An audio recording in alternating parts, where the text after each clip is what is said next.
હવે જોઈએ સમાચારો વિસ્તારથી।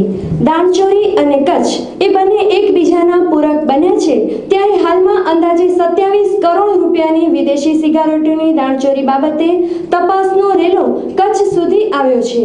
ભૂતકાળમાં પણ સિગારેટની દાણચોરી માટે કચ્છ વિવાદોમાં આવ્યું છે। કચ્છ જિલ્લો ભૂતકાળથી દાણચોરી માટે બદનામ રહ્યો છે, ત્યારે હાલમાં વિદેશી સિગરેટોની દાણચોરી ભારતમાં ખૂબ મોટા પ્રમાણમાં થઈ રહી છે, તેની તપાસનો ચીલો પણ કચ્છ સુધી પહોંચ્યો છે અને હાલમાં અંદાજે 27 કરોડની વિદેશી સિગરેટોની દાણચોરી બાબતે ડીઆઈઆરની ટીમ કચ્છ સુધી પહોંચી છે। હજીરા બંદરથી પકડાયેલ સિગરેટ કોણે મંગાવી હતી અને ક્યાંથી આવી હતી તે અંગે ડીઆરઆઈની ટીમ તપાસ હાથ ધરી રહી છે।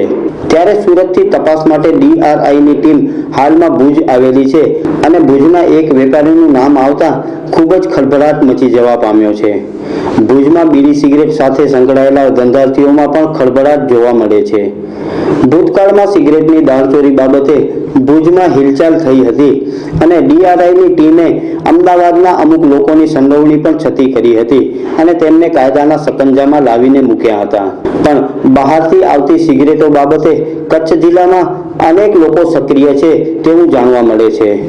માત્ર ભુજના જ નહીં પરંતુ ગાંધીધામના પણ અનેક વેપારીઓના નામની સંડોવણી હોય તેવું જાણવા મળે છે। પરંતુ હાલમાં આ બાબત એટલા માટે ગંભીર છે કે કચ્છમાં ફરીથી દાણચોરીનો ધંધો ખૂબ જ મોટા પ્રમાણમાં થઈ રહ્યો છે અને ભૂતકાળની જેમ ફરીથી દાણચોરી અને દેશ વિરોધી પ્રવૃત્તિઓ માટે કચ્છ એ જાણીતું થયું છે અને કચ્છને ખૂબ જ મોટું કલંક લાગ્યું છે।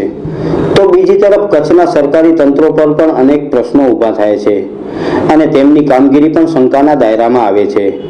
ભૂતકાળમાં 80ના દાયકામાં કચ્છમાંથી સોના ચાંદીની ખૂબ જ મોટા પ્રમાણમાં દાણચોરી થતી હતી, ત્યારે બહાદુર આઈપીએસ ઓફિસરોએ કચ્છના સીમાડાઓને સાચવ્યા હતા અને કચ્છની જનતાને રક્ષણ પૂરું પાડ્યું હતું। પરંતુ આજના ભ્રષ્ટ સરકારી તંત્રોમાં પહેલા જેવા અધિકારીઓ મળવા ખૂબ જ મુશ્કેલ છે, તેથી કચ્છને દાણચોરીનું હબ બનતા અટકાવવાની તાતી જરૂરિયાત જણાય છે।